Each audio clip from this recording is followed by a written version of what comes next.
House has issued a backcountry avalanche warning. What? The avalanche danger will rise to high today and tonight. Where? Wheeler Peak Wilderness Area and Columbine Hondo Wilderness above 9,000 feet.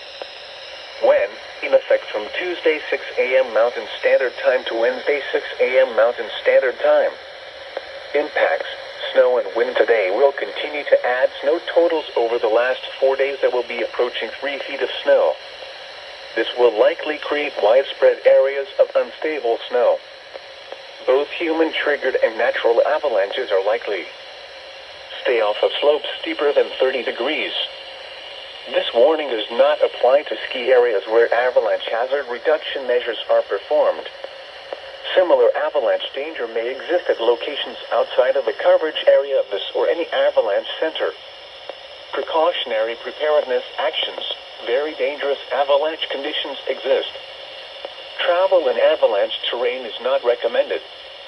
Consult http://www.tsavalanchecenter.org or www.avalanche.org for more detailed information.